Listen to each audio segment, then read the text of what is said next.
நம்முடைய பிதாவாகிய தேவனாலும் கர்த்தராகிய இயேசுவினாலும் பரிசுத்தாவியினாலும் கிருபையும் சமாதானமும் ஆசீர்வாதமும் உங்கள் அனைவர் மேலும் தங்கி பெருகுவதாக. கடந்த வாரத்தில் எதுவரைக்கும் மறைந்திருப்பீர் என்கிற தலைப்பில் கர்த்தருடைய வசனத்தை தியானித்தோம். மறுபடியும் வாசிக்கலாம். சங்கீதத்தின் புஸ்தகம் 89ஆம் சங்கீதம் 46வது வசனம். எதுவரைக்கும் கர்த்தாவே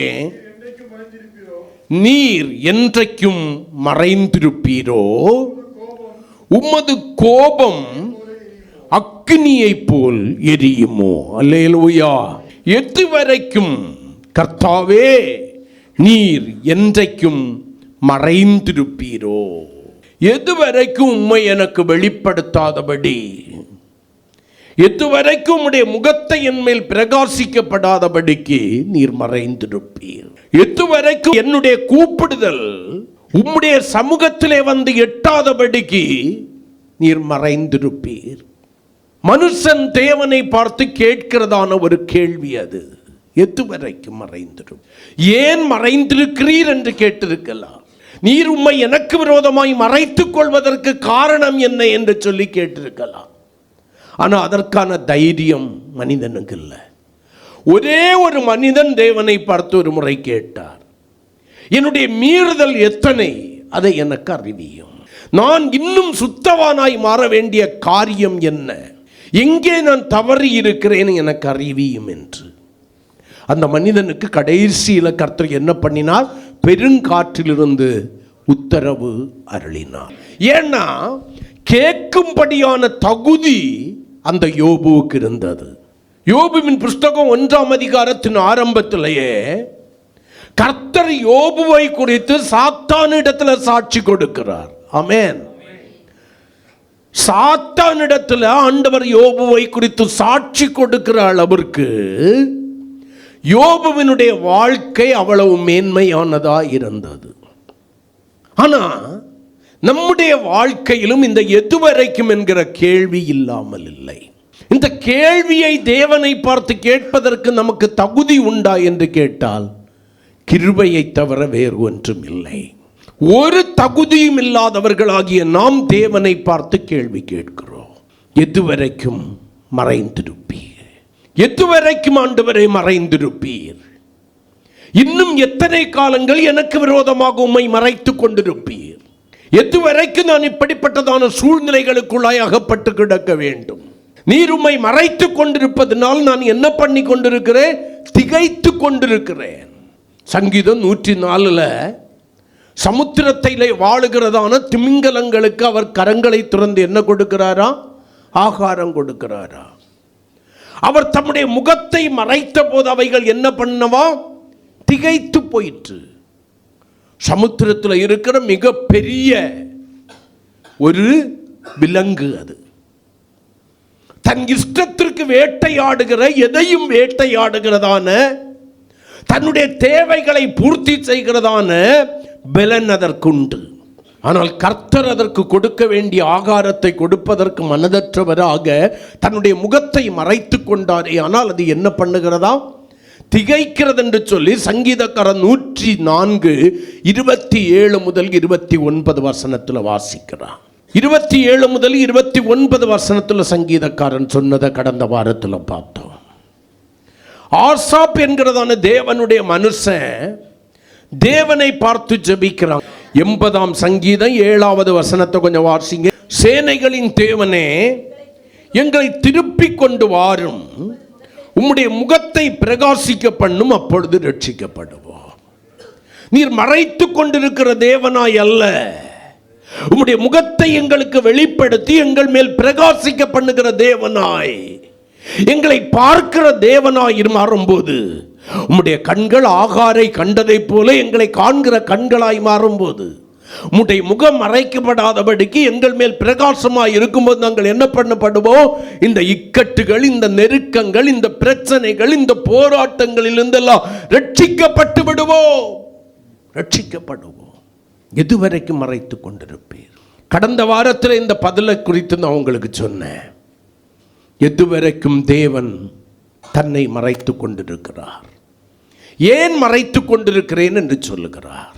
முதலாவதாக கடந்த வாரம் தியானிச்சோம். ஏசாயா 59ஆம் அதிகாரம் 2வது வசனம். பாவங்களை விட்டு விலகும் வரை நான் மறைந்திருப்பேன். அல்லேலூயா.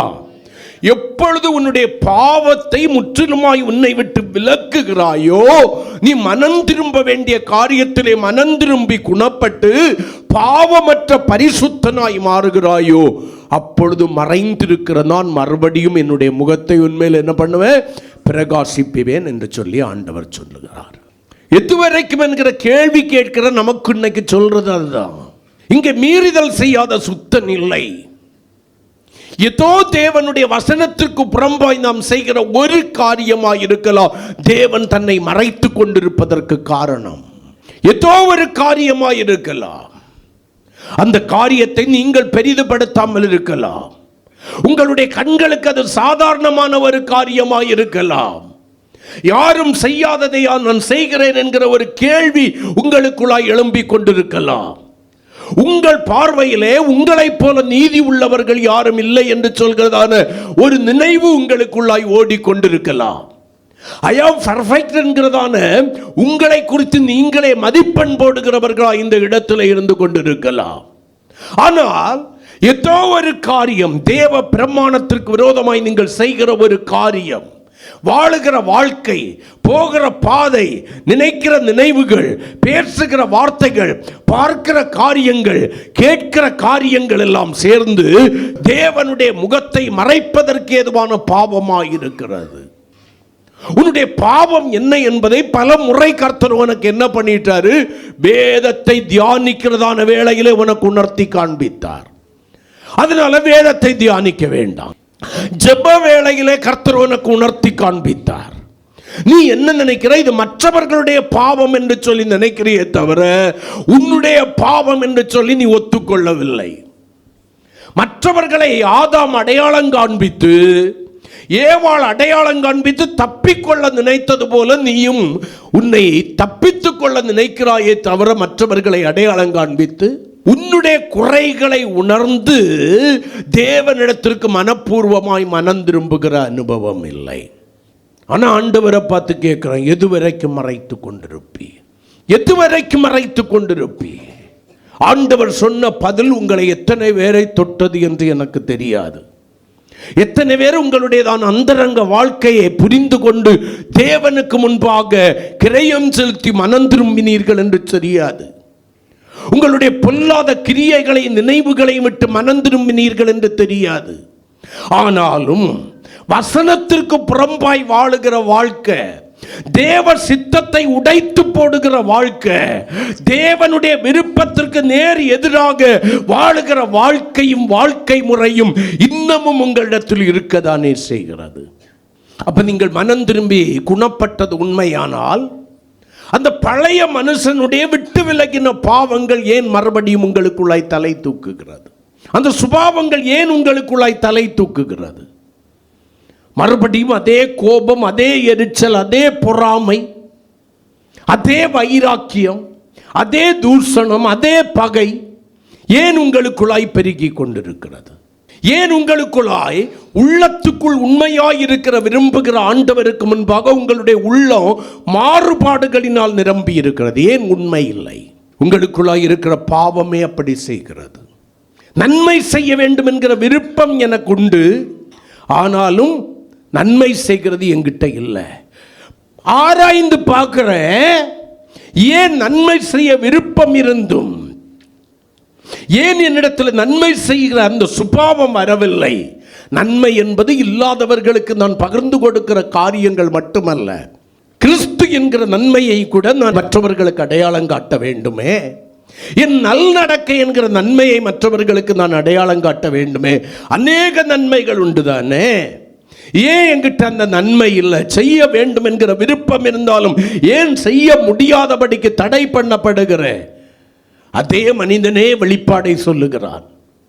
தேடி கண்டுபிடித்த ரகசியத்தை ரோமர் 7 சொல்றான். எனக்குள் வாசம் செய்கிற பாவமே அப்படி செய்கிறது. ஹல்லேலூயா, ஆமென். தேவனுடைய பிரமாணத்தை மீறச் செய்கிற காரியம் எங்க இருக்கு? எனக்குள் பாவமாய் வாசம் செய்து கொண்டிருக்கிறது. ஆனால் இந்த பாவத்தை உணரல.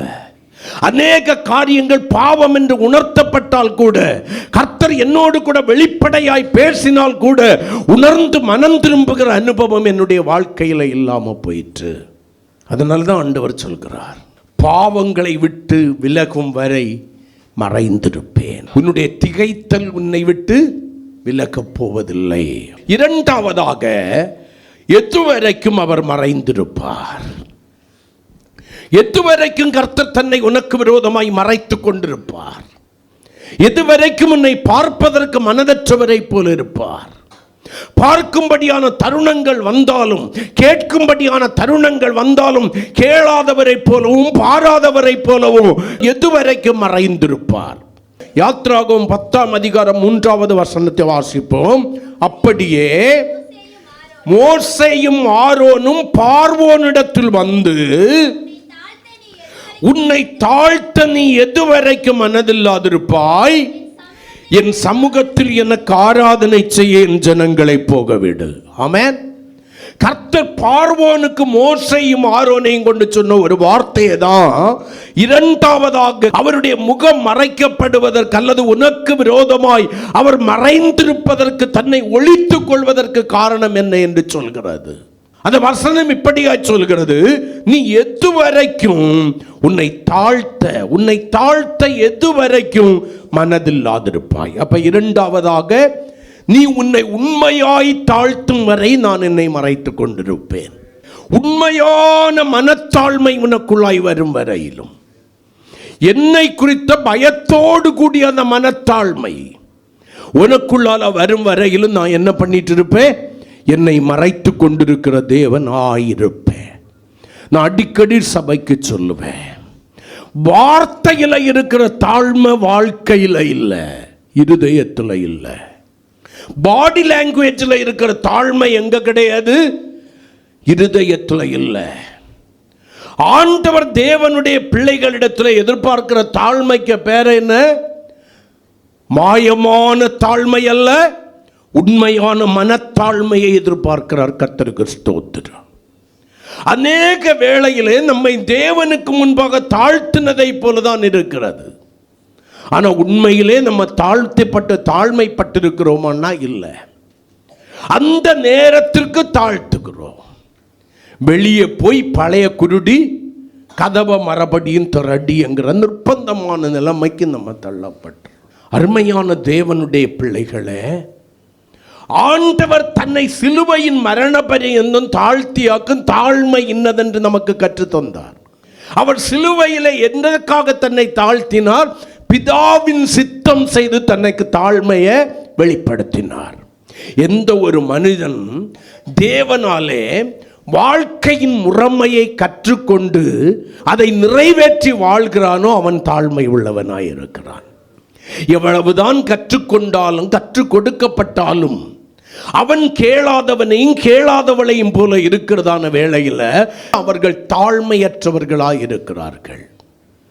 தேவனுடைய வார்த்தைக்கு முன்பாக தன்னை தாழ்த்துவதற்கு மனதற்றவனாய் இருந்த பார்வோனை போல, தேவனுடைய திட்டத்திற்கு முன்பாக தன்னை தாழ்த்துவதற்கு மனதற்றவனாய் இருந்ததான இந்த பார்வோனை போல அநேக வேளையில் நம்முடைய இருதயம் தேவனுடைய சித்தம் இன்னதென்று பகுத்தறிந்த பின்பும், தேவனுடைய திட்டம் இன்னதென்று சரியாய் புரிந்த பின்பும், தேவனுடைய கற்பனைகளும் கட்டளைகளும் என்னுடையதான கற்பனையாகிய என்னுடைய இருதயத்தில் இரும்பெழுத்து ஆணிகளினால் எழுதப்பட்ட பின்பும் கூட அந்த தேவனுடையதான திட்டத்திற்கும் சித்தத்திற்கும் என்னை தாழ்த்தி விட்டு கொடுக்காமல், அப்பொழுது இருக்கிற பிரச்சனையிலிருந்து விடுபடும்படியாக ஆகாப் என்கிறதான இஸ்ரவேலின் ராஜாவை போல மாயமான தாழ்மை உள்ளவனாயிருக்கிறேன்.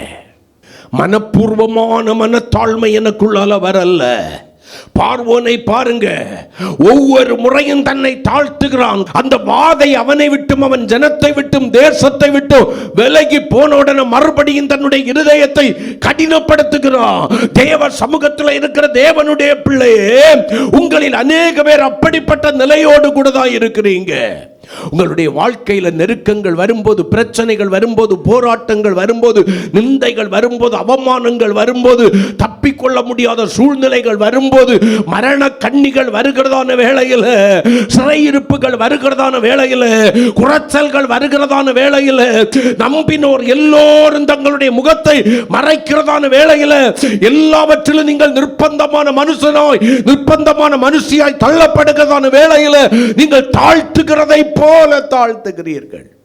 ஆகாப் அதை தான் செய்தான். தேவனுடைய வார்த்தை அவனுக்கு விரோதமாக வந்தபோது அந்த வார்த்தையை தன்னுடைய வாழ்க்கையில் நிறைவேறிவிடக்கூடாது என்பதற்காக என்ன பண்றா? தாழ்த்துகிறா. அவனுடைய தாழ்மையை பார்த்து ஆண்டவர் எலியாவை பார்த்து சொல்றாரு, பாத்தியா, ஆகாப் எனக்கு முன்பாக தன்னை தாழ்த்தினதை பார்த்தாயா? அவன் தாழ்த்த மாட்டான்னு நீ சொன்ன இல்ல, அவன் தாழ்த்தினதை பார்த்தியான்னு. கர்த்தர் அந்த மாயமான தாழ்மையை பார்த்து மனது முருகி என்ன பண்றாரு? அவன் மேல் வரும் என்று சொன்ன தீங்குக்கு மனஸ்தாபப்பட்டு அவனை விட்டு விலக்குகிறார். தீங்கு தன்னை விட்டு தூரமாயிற்று என்று சொல்லி அறிந்தவுடனே, மறுபடியும் கர்த்தருடைய கண்களிலே தனக்கு கிருபை கிடைத்தது என்று தெரிந்தவுடனே மறுபடியும் ஆமேன் ஆகாப் பழைய வாழ்க்கைக்கு நேராய் திரும்புகிறான். என்னை கேட்கிற எனக்கு பிரியமான தேவனுடைய பிள்ளையே, நம்ம அநேகமேருடைய வாழ்க்கை இப்படிதான். நெருக்கங்கள் வரும்போது நேசரின் பட்சம் உண்டென்று சொல்லி உறுதியாய் பற்றி கொள்கிற நம்முடைய வாழ்க்கையில மனிதர்களால் எனக்கு ஒத்தாசை செய்ய முடியாது, கர்த்தர் நினைச்சாதான் இதுல இருந்து விடுதலை கிடைக்கும் என்று சொல்லி தெரிந்தவுடனே ஆண்டவரே ஆண்டவரே ஆண்டவரே என்று கதறுகிற உங்களுடைய வாழ்க்கையில அந்த பிரச்சனைகளிலிருந்து தேவன் விடுதலை தந்த போதும் அந்த மனத்தாழ்மையை காத்து நடக்கிறவர்கள், அந்த பிரமாணத்தை மீறாதவர்களாக, கர்த்தருடைய வழியில நடக்கிறவர்களாக உங்களில் எத்தனை பேர் இருக்கிறீர்கள்? உங்க தேவை வரும்போது இருக்கிற ஜெபம், உங்க தேவைகள் பெருகும் போது வருகிறதான உடைத்து ஊற்றுதல், அர்ப்பணிக்கப்பட்ட வாழ்க்கை, ஆண்டவரே ஆண்டவரே ஆண்டவரே என்று சொல்லி தேடுகிற அந்த அனுபவம், நடு ஜாமத்திலும் இறங்கி ஆண்டவரே என் மேல கிருபையா இரும் என்று சொல்லி கூப்பிடுகிற அந்த கூப்பிடுதலின் சத்தம், ஆண்டவரே நீங்க சொல்றபடி எல்லாம் நான் செய்வேன்னு சொல்லி ஆண்டவருக்கு கமிட்மெண்ட் கொடுக்கிற அந்த வாழ்க்கையின் அனுபவம். தேவன் மலை போல வந்ததை பனி போல மாற பண்ணின பின்பு, தீங்கு கொன்ன விளக்கின பின்பு ஏன் உன்னிடத்தில் இல்லாமற் போகிறது? மறுபடியும் மனமேட்டிமை ஏன் உனக்குள்ளாய் வருகிறது? மறுபடியும் இருதய கடினம் இந்த பார்வோனை போல ஏன் உனக்கு வருகிறது? எனக்கு பிரியமான தேவனுடைய பிள்ளையே, உன்னுடைய தாழ்மை உண்மையானதே ஆனால், அது மனத்தாழ்மையாக இருந்ததே ஆனால், அதற்கு பின்பு அது வரக்கூடாது தானே. நம்ம எத்தனை பேர் தேவனுடைய சித்தம் இன்னதென்று பகுத்தறிந்து தேவனுடைய திட்டத்திற்குள்ளாய் நம்மை இணைத்து கொண்டு மரணமே ஆனாலும் அவர் சித்தம் செய்வேன் என்று சொல்லி அந்த சித்தத்தை செய்து நிறைவேற்றுகிறவர்களாய் ஓடிக்கொண்டிருக்கிறோம். சித்தத்திற்கு எதிரடையாக அவருடைய சித்தத்தையும் திட்டத்தையும் விட்டு என்னை வழி விலகுவதற்கு ஏதொரு காரியம் வந்தாலும், ஏதொரு மனிதன் வந்தாலும், அன்பு கூறுகிறேன் என்று சொல்லி வந்தாலும், ஐயோ தேவனுடைய சித்தமும் திட்டமும் என்னிடத்தில் இப்படி அல்லவா இருக்கிறது, நான் இப்படி அல்லவா தேவனிடத்தில் என்னுடைய வாழ்க்கையை அர்ப்பணித்திருக்கிறேன், மிகுந்த மனத்தாழ்மை உள்ளோடு கூட அல்லவா தேவனுக்கு முன்பாக நான் வாழ்ந்து கொண்டிருக்கிறேன், இதை நான் மீறக்கூடாது என்கிறதான இந்த உணர்வுள்ள இருதயம் எத்தனை பேருக்குள்ளால இருக்கு? யோசித்து பாருங்க. நாய் தன் கக்கினதை திங்கிறது போல, பன்றி கழுவப்பட்ட பின்பு சேற்றிலே புரளுகிறது போல மறுபடியும் மறுபடியும் மறுபடியும் மறுபடியும் அந்த மாயமான தாழ்மைக்கு உன்னை விட்டு கொடுத்து தேவனுடைய கற்பனைகளுக்கும் திட்டங்களுக்கும் சித்தங்களுக்கும் விரோதமாக வாழ்ந்து கொண்டிருக்கிற வாலிபனே, கன்னிகையே, பிரிய சகோதர சகோதரி, கர்த்தர் இந்த நாட்களில் உன்னோடு கூட தான் பேசி கொண்டிருக்கிறார்.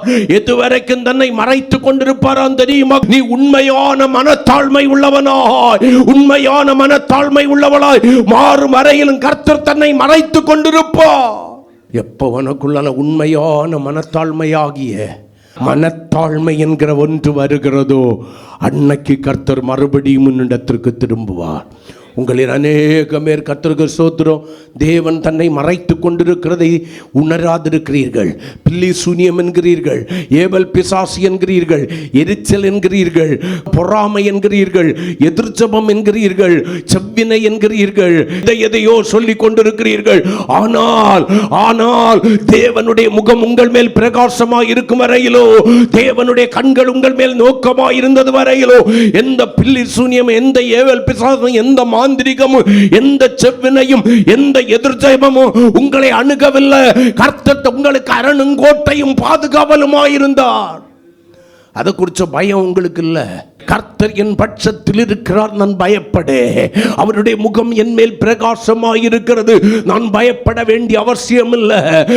என்னுடைய சூழ்நிலைகள் கடினமாய் போனாலும் கர்த்தருடைய முகம் என் மேல் பிரகாசமாய் இருக்கிறபடினாலே, கர்த்தருடைய கண்கள் என்னை காண்கிறவைகளாய் இருக்கிறபடினாலே நான் பயப்பட தேவையில்லை என்று சொல்லி அன்னைக்கு இருந்த தைரியம் இப்ப எங்க? இன்னைக்கு உனக்குள்ளால இருக்கிறது வரட்டு தைரியம். தேவனை குறித்த வைராக்கியம் எங்க? எப்படியாகலும் சிலருக்காவது ஆண்டவரை சொல்லணுங்கிற அந்த வைராக்கியம் எங்க? இந்த தேவனுடைய அன்பை வெளிப்படுத்தணுங்கிறதான வைராக்கியம் எங்க? ஐயோ, வசனத்தை விட்டு வலது பக்கம் இடது பக்கம் போயிடக்கூடாது, எப்படியாகலும் தேவனுடைய ராஜ்யத்தை சுதந்திரிக்க வேண்டும் என்று மிகுந்த மனத்தாழ்மையோடு வாழ்ந்த அந்த வாழ்க்கை நாட்கள் எங்க தொலைச்ச?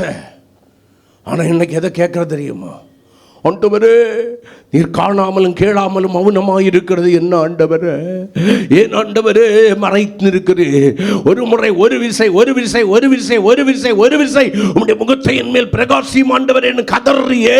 ஆண்டவர் சொல்றாரு, முதல்ல உன்னுடைய பாவங்களை விட்டு விலகு, நான் பிரகாசிப்பேன், என் முகத்தை கொண்டு வந்து பார்ப்பேன். நான் மறைந்திருக்கிற தேவனாய் அல்ல, கிருபையாய் வெளிப்படுகிற தேவனாய் மாறுவேன். உண்மையான மனத்தாழ்மை உள்ளவளாய் இந்த பகல் காலத்தில் மாறினேன்னா நான் மறுபடியும் உனக்கு சகாயம் செய்யும் கேடகமா, மகிமை பொருந்திய பட்டயமா உன்னுடைய வாழ்க்கையிலே வெளிப்பட்டு ஹல்லேலூயா ஹல்லேலூயா மறைந்திருக்கிற தேவனாய் அல்ல, உன்னை காண்கிற தேவனாய் மாறுவேன்.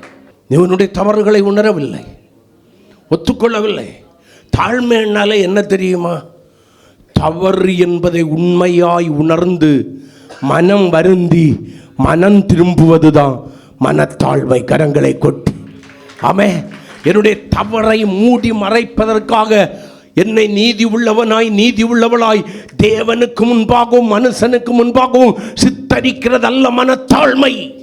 மற்றவர்களுடைய குறைகளை அடையாளம் காட்டுவதல்ல மனத்தாழ்மை. அடுத்தவன் காரியத்தை போய் கர்த்தரை எங்கிட்ட பேச வேண்டிய அவசியம் இல்லை.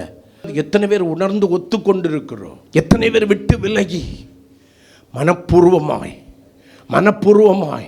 தவறுகளுக்காக மனஸ்தாபப்பட்டு வருந்தி மிகுந்த மனத்தாழ்மை உள்ளவர்களாய் மாறி இருக்கிறோம். எத்தனை பேர்? பிலிப்பியர் 2:3 அப்போஸ்தலனாகிய பவுல் சொல்லுவார், வாசிங்க. ஒன்றையும் தேவனுடைய பிள்ளைகள் என்ன பண்ணணுமா? வாதினாலாவது வீண் பெருமையினாலாவது செய்யாமல்.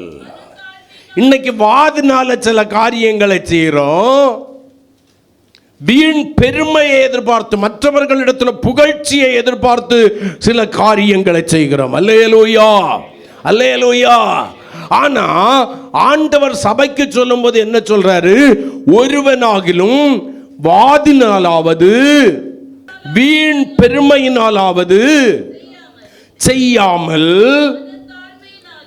மனத்தாழ்மையினாலே ஒருவரை ஒருவர் தங்களிலும் மேன்மை உள்ளவர்களாக எண்ண கடவீர்கள். அல்லேலூயா. சத்தமா சொல்லுங்களேன். ஆமென். மனத்தாழ்மை இருந்துச்சுன்னா நல்லா கவனிங்க, நீங்க பரிசேயனுடைய ஆவியை உடையவர்களாக இருக்க மாட்டீங்க. ஆமென். பரிசேயனுக்கு ஆவி என்ன?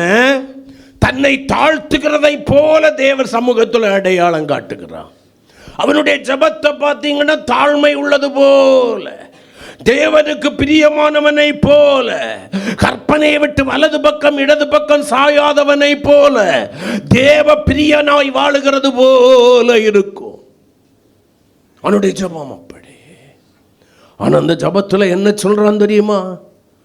நான் விபச்சாரக்காரர்களை போல அல்ல, வேசித்தனக்காரர்களை போல அல்ல, அவனை போல இல்லை, இவனை போல இல்லை, நான் அப்படி பண்ணுறேன், இப்படி பண்ணினேன், இப்படி உபவாசிக்கிறேன், இப்படி தசம பாகம் கொடுக்குறேன். ஏன்? இங்கு ஒரு ஆயக்காரன் தகுதி இல்லாதவனாக வந்து உம்முடைய சமூகத்திலே ஜெபித்துக் கொண்டிருக்கிறானே, அவனை போலவும் இல்லாததனால் தான் உம்மை ஸ்தோத்திரிக்கிறேன்.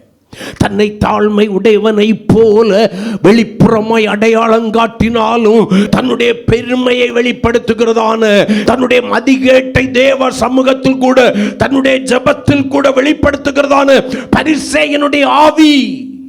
உண்மையான மனத்தாழ்மை என்ன பண்ண தெரியுமா? பாவியாகிய என் மேல் கிருபையாயிரும் ஆண்டவரே, என் மேல் கிருபையாயிரும். பாவியாகிய என் மேல் கிருபையாயிரும் ஆண்டவரே, என் மேல் கிருபையாயிரும் ஆண்டவரே, உங்க கிருபை எனக்கு வேணும்னு சொல்லி தன்னை ஊற்றினானே, உடைத்தானே சுகந்த வாசனையாக. அவன் அல்லவோ நீதிமானாய் மாறினான். அவனை நீதிமானாய் மாற்றினது என்ன? அவங்கிட்ட என்ன தகுதி இருந்தது? தாழ்மை என்கிற உண்மையான மனத்தாழ்மையை தவிர ஒரு தகுதியும் அவனிடத்தில் இல்லை. அல்லேலூயா, ஆமே. தன்னை நீதிமான் என்று அடையாளம் காட்டினதான பரிசேயனுக்கு தன்னை மறைத்துக் கொண்ட ஆண்டவர் தன்னுடைய குறையை உணர்ந்து தன்னை தேவ சமூகத்திலே தாழ்த்தினதான இந்த ஆயக்காரனுக்கு தன்னுடைய முகத்தை வெளிப்படுத்தினார். இவர் அல்லவோ தேவன். ஒன்றையும் வாதினாலாவது வீண் பெருமையினாலாவது செய்யாமல் மனத்தாழ்மையினாலே ஒருவரை ஒருவர் தங்களிலும் மேன்மை உள்ளவர்களாக எண்ண கடவீர்கள். உன் மனைவிய உன்னைவிடையும் மேன்மையானவளாக கருது. உன் கணவனை அடுத்தவர்களுக்கு கணவனுக்கு ஒப்பிட்டு பார்க்காத, உன்னிலும் மேன்மை உள்ளவனாக கருது. உன் மனைவியினுடைய குடும்பத்தை உன் குடும்பத்தை பார்க்கல மேன்மை உள்ளதாக கருது. உன் கணவனுக்கு குடும்பத்தை உன் குடும்பத்தை பார்க்கல மேன்மை உள்ளதாக கருது. கர்த்தருக்கு ஸ்தோத்திரம். உன் சபையார்ல ஒருவரை ஒருவர் உங்களிலும் மேன்மை உள்ளவர்களாக கருதுங்கள். யாரை அற்பமாய் நினைக்காதிருங்க. நீங்க அற்பமாய் நினைத்து ஒதுக்குகிற சிலர் தான் கர்த்தருக்கு உண்மை சாட்சிகளாய் இருக்கிறார்கள். கரங்களை கொட்டி கர்த்தரை மகிமைப்படுத்துவோம். நீங்க அற்பமாக நினைக்கிற உன் கணவன் தான், நீ அற்பமாக நினைக்கிற உன் மனைவி தான், நீ அற்பமாக நினைக்கிற உன் பெற்றோர் தான், நீ அற்பமாக நினைக்கிற உன் பக்கத்தில் இருந்து ஆராதிக்கிறவன் தான், ஆராதிக்கிறவ தான், நீ அற்பமாக நினைக்கிற உன் வீட்டுக்காரன் தான், பக்கத்து வீட்டுக்காரங்க தான், நீ அற்பமாக நினைக்கிற சபையார் தான் மகிமையான சாட்சியாய் அந்தரங்க வாழ்க்கை வாழ்ந்து கொண்டிருக்கிறார்கள். கரங்களை கொட்டி கர்த்தரை மகிமைப்படுத்துவோம். சிலர் வாயை திறந்தாலே தன்னை குறித்து புகழ்ந்து பெருமைப்பட ஆரம்பிச்சிருவாங்க. ஒவ்வொரு காரியத்தையும் தங்களுடைய புகழ்ச்சிக்காகவும் பெருமைக்காகவும் செய்தாங்க. சிலர் சில காரியத்தில் அப்படி எதுவுமே செய்திருக்கு. எல்லாம் நான் தான் செய்தேன், நான் தான் நான் தான் நான் தான். என்ன கிடைக்க போகுது உனக்கு? நீ என்ன விசுவாசி? என்ன விசுவாசி? எல்லாம் என்னால தான். நான் மட்டும் இல்லைன்னா குடும்பம் என்ன இருக்கும்? நீ இல்லைன்னா இதை விட நல்லா இருந்திருக்கும். அவன் இன்னொன்று கட்டிக்கிட்டு நிம்மதியாக இருந்திருப்பான். அவன் இன்னொருத்தவனை கட்டிக்கிட்டு அவன் இல்லைன்னா இருக்கிற பிள்ளைய வளர்த்துக்கிட்டு நிம்மதியாக இருந்திருப்பான். கூழோ கஞ்சியோ ஒருவரை ஒருவர் புரிந்து கொள்ளணும், ஒருவருக்கு ஒருவர் விட்டு கொடுக்கணும், ஒருவருக்கு முன்னால் ஒருவர் தாழ்மை உள்ளவர்களாக இருக்கணும். குடும்ப வாழ்க்கை கர்த்தர் கொடுத்த பிரமாணம் உண்டு. அந்த பிரமாணத்தை கை கொண்டு வாழுகிற தம்பதிகளாய், குடும்பத்தாராய், பிள்ளைகளாய், பெற்றோராக நீங்கள் இருக்கணும். சபையில் இப்படி தான் இருக்கணுங்கிற பிரமாணம் நமக்கு கொடுக்கப்பட்டிருக்கிறது. அந்த பிரமாணத்தை கை கொண்டு வாழுகிற தேவ சபையாராய் நீங்கள் இருக்கணும்.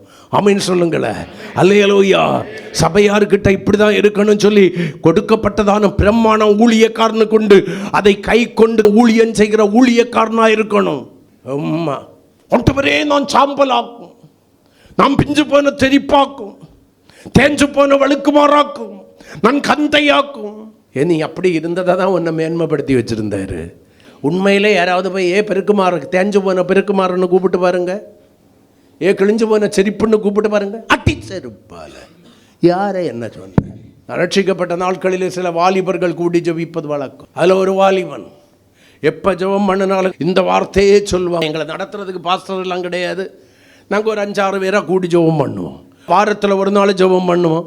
எல்லா நாளும் அவன் சொல்கிற ஒரு வார்த்தை, ஆண்டவரே நான் சாம்பல், ஆண்டவரே நான் தூசு, ஆண்டவரே நான் கந்தை, ஆண்டவரே நான் பெருக்குமாறு, இப்படியெல்லாம் கழுத அவனுக்கு வாயில் என்னென்ன வருதோ சொல்லி ஜெபம் பண்ணுவான். ஒரு நாளைக்கு ஜெபம் பண்ணி முடிஞ்சிச்சு. ஆமீன் போட்டுக்கிட்டு எழும்புன உடனே கேட்டுன்னா வருதேன், டே கழுத இங்கே வான்னு வந்தது பாரு கோபம். மூர்க்க வரை கொண்டு யாரெல்லாம் கழுதேன்னு சொன்னேன். உன் அப்பையும் கழுத, உன் அம்மா கழுத, நீ கழுத, உனக்கு அக்கா இருக்காளே அவ கழுத. இவ்வளவு நேரமும் என்னது நான் ஆண்டவருக்கு முன்னால தான் ஆண்டவருக்கு முன்பாக தாழ்மை உள்ள மனத்தாழ்மை உள்ளவன் மனுஷர்களுக்கு முன்பாக தாழ்மை உள்ளவன் ஆயிருப்பான், தாழ்மை உள்ளவளாயிருப்பார். ஹல்லேலூயா. எதையும் சகிக்கிற சுபாவம் உடையவளாய் இருப்பாள். நான் ஆண்டவருக்கு முன்னால தான் கிறிஸ்துவின் நாமத்தின் நிமித்தம் அடிச்சாலும் வாங்கணும், காரணம் இல்லாமல் பகைத்தாலும் சோத்திரம் சொல்லணும், கரங்களை கொட்டி. ஹல்லேலூயா. செய்யாத குற்றத்தை நீ செய்தேன்னு சொன்னாலும், ஆண்டவரே இதற்கு என்னை பாத்திரனாய் வைத்தீரே, பாத்திரவதியாய் வைத்தீரே, உமக்கு ஸ்தோத்திரம்னு சொல்லணும். இந்த நிந்தையை சுமப்பதற்கு பலன்தாரோன்னு சொல்லணும், கிருபதாரோன்னு சொல்லணும். இதை சகிக்க எனக்கு கிருப தந்தீரே, ஸ்தோத்திரம்னு சொல்லணும். அது மனத்தாழ்மை. யாராவது ஒன்று சொல்லும் முன்னால கடப்புடா. நீ என்ன வெட்டி? நான் யாரு தெரியுமா? ஒரிஜினல் சிவகாசி. உன்னையெல்லாம் கொளுத்துனா கூட நீ சூக்க வெட்டியா இருப்ப. என்ன கொளுத்தவே வேண்டாம், தீய கொண்டு பக்கத்தில் வச்சா போதும். நான் படபடன்னு வெடிக்க ஆரம்பிச்சிருவேன்.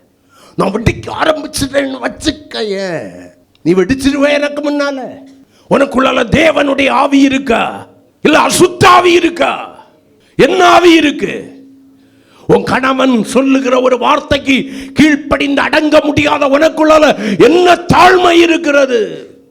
உன் மனைவி எப்பவோ சொன்ன ஒரு காரிய வார்த்தைய இன்னும் பிடிச்சு வச்சுக்கிட்டு அப்பப்ப பெருசாக்கி கொண்டிருக்கிற உன்னுடைய வாழ்க்கையில என்ன தாழ்மை இருக்கிறது? உன் தகப்பன் உன்னுடைய தாய் எப்பவோ சொன்ன ஒரு வார்த்தையை பிடிச்சு வச்சுக்கிட்டு காலம் வரட்டும் நாம் பதில் செய்யணும், பழி வாங்கணும்னு சொல்லி இருக்கிறியே, உனக்குள்ளால என்ன தாழ்மை இருக்கிறது? நீ யாரை கற்றுக்கொண்டிருக்கிறாய்? ஆண்டவர் உனக்கு இதைதான் போதிக்கிறாரா? நீ சுமக்கிற வேதம் இதைதான் உனக்கு சொல்லுகிறதா? நீ படிக்கிற வேதம் இதைதான் சொல்லுகிறதா? கேட்கிற கர்த்தருடைய வார்த்தைகள் இதைதான் உனக்கு சொல்லுகிறதா? எதை சொல்லிக் கொடுக்கிறது? எதிர்பேசுவதும் துணிகரம் கொண்டு பேசுவதும் தேவன் சொன்ன வார்த்தைகளா? ஆண்டவர் என்ன சொன்னார் தெரியுமா? ஏவா, ஒரு பக்கத்தில் அடித்தா அங்கே கொஞ்சம் வலி ஜாஸ்தியாக இருக்குது, இந்த பக்கமும் அதே வேகத்தில் ஒன்று போட்டிருப்பா, பேலன்ஸ் கரெக்டாயிரும், நான் போயிடுறேன்னு சொல்லிக்கிட்டு மறு கன்னத்தை காட்டி கொடுக்கிறவள் எவளோ? நிரபராதியே ஆனாலும் குற்றம் சாட்டப்படும் போது நான் அன்புடன் சத்தியத்தை கை கொண்டு தலையாகிய கிறிஸ்துவுக்குள் வளர வேண்டியவளாக்கும். ஏசு ஆமே. மயிர் கத்திரிக்கிறவருக்கு முன்பாக மனத்தாழ்மையோடு கூட மௌனமாயிருந்தார். அவருடைய நியாயம் எடுத்துக்கொள்ளப்பட்ட போது கூட அவர் தன்னை உயர்த்தாத அந்த உதிரத்திலிருந்து பிறந்தவனாக்குனான். கர்த்தருக்கு ஸ்தோத்திரம். இன்னும் ஏதாவது இருக்குன்னா 4 சேர்த்து சொல்லு. இன்னும் அமுட்டுவனா? ஒத்தைக்கு நிற்க முடியலன்னா போயிருந்து உடையும் ஆண்டவரே, மண்டைய உச்சி மண்டைய உடையும் ஆண்டவரே. இதுதான் மனத்தாழ்மையோ?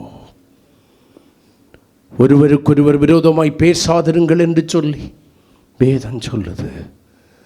ஒருவருக்கொருவாய் தேவ சமூகத்தில் ஒருவருக்கொருவர் விரோதமாய் ஜபிப்பது தான் மனத்தாழ்மையோ? எது மனத்தாழ்மை? பொறுமைக்கு ஒரு எல்லை உண்டு என்று சொல்லி உன்னுடைய கோபத்தின் அந்த உக்கிரத்தை வெளிப்படுத்துவது தான் மனத்தாழ்மையோ? எது மனத்தாழ்மை?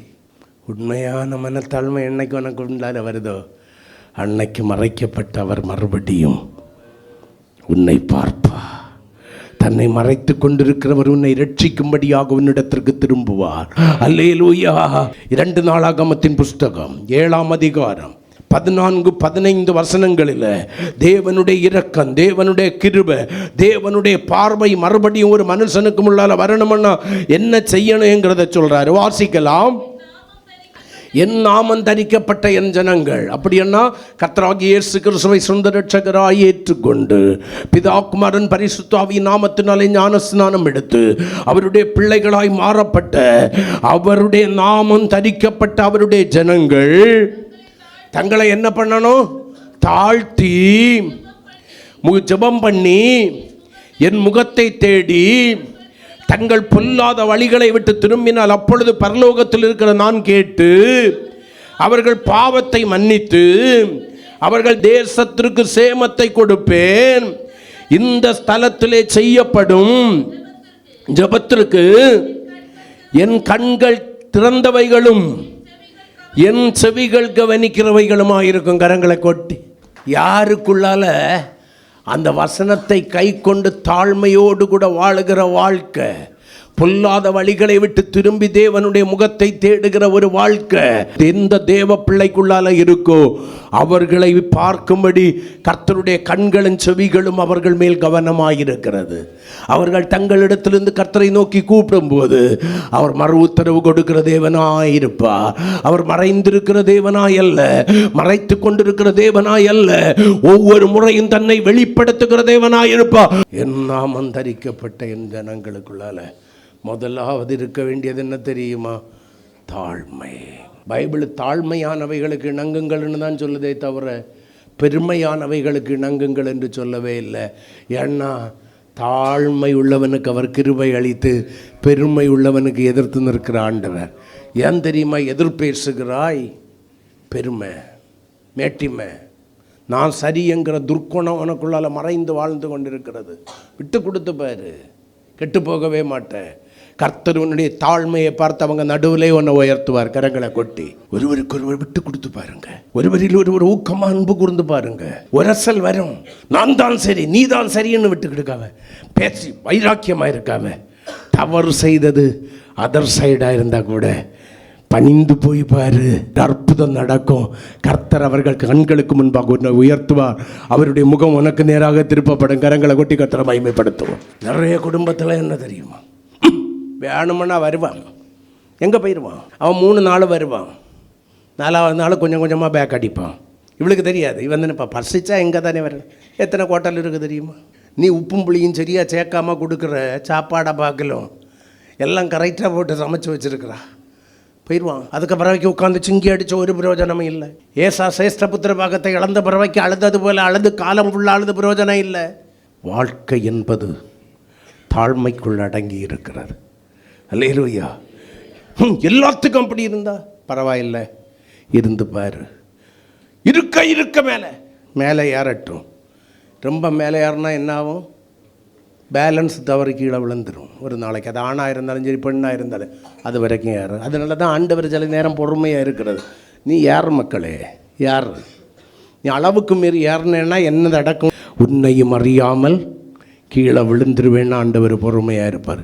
கிறிஸ்தவ வாழ்க்கையினுடைய ரகசியம் தாழ்மை. தாழ்மை, அந்த தாழ்மை உங்களுக்குள்ளால் வரட்டுமே. அந்த தாழ்மை இருந்தால் தேவனுடைய முகம் எப்போ உங்கள் மேலே தானே பிரகாசமாக இருக்கும். எதிர்த்து நிற்கிறவர்களாக அல்ல, பணிந்து போகிறவர்களாக இருங்களே, விட்டு கொடுக்கிறவர்களாக இருங்களே, சில காரியங்களை ஒரு பொருட்டாக எண்ணாதவங்களாக இருங்களே. அதுக்காக பிள்ளைங்க எல்லாம் நினச்சிடக்கூடாது, எங்கள் அப்பனை அம்மை என்கிட்ட வேணும்னா பணிஞ்சு போட்டுணும். பெற்ற தாயின் தகப்பனை நீ கனம் பண்ணணும், அவங்க உனக்கு முன்னால் வந்து காலில் விழணும்னு நீ நினச்சிடக்கூடாது. அல்லேலூயா. உண்மையான மனத்தாழ்மை, அதான் வாழ்க்கையின் தொடக்கம். விட்டு கொடுத்தல், சகிப்புத்தன்மை, வசனத்தை விட்டு அந்த பக்கம் இந்த பக்கம் திரும்பாத ஒரு வாழ்க்கை, கர்த்தருடைய நாம மகிமைக்காக எதையும் சகிக்கிற ஒரு வாழ்க்கை நம்முடைய வாழ்க்கையில் இருக்கணும். கரங்களை கொட்டி கர்த்தரை மகிமைப்படுத்துவோமா? 2 நாளாகமத்தின் புஸ்தகம் 36ஆம் அதிகாரம் ஒரு வசனத்தை சொல்லி வாசிக்கிறேன். சிதேக்கியா என்கிறதான ராஜாவை குறித்து எழுதப்பட்டிருக்கும். கடைசி அதிகாரம் 2 நாளாகமத்தின் புஸ்தகம் 36ஆம் அதிகாரம் அதனுடைய 11வது வசனத்தை கொஞ்சம் வாசிங்க. சிதேக்கியா ராஜாவாகிற போது 21 வயதாக இருந்து 11 வருஷம் எருசலேமிலே அரசாண்டு பொல்லாப்பானதை செய்தான். அவன் கர்த்தருடைய வார்த்தையை உரைத்த அல்லது வார்த்தை உரைத்த எரேமியா என்கிற தீர்க்கதரிசிக்கு முன்பாக தன்னை தாழ்த்தவில்லை. அதுக்கு அர்த்தம் என்ன? கர்த்தர் எரேமியா தீர்க்கதரிசியை கொண்டு அவனோடு கூட பேசுகிறார். அவன் தப்பித்து கொள்ளும்படி அதை வாசல் திறக்கிறாரு. இவன் ஆண்டவருக்கு பிரியமில்லாத ஒரு வாழ்க்கை வாழ்ந்துட்டு இருக்கிறான். கர்த்தர் சுண்டி காண்பித்து மனம் திரும்படியான தருணத்தை ஏற்படுத்துகிறாரு.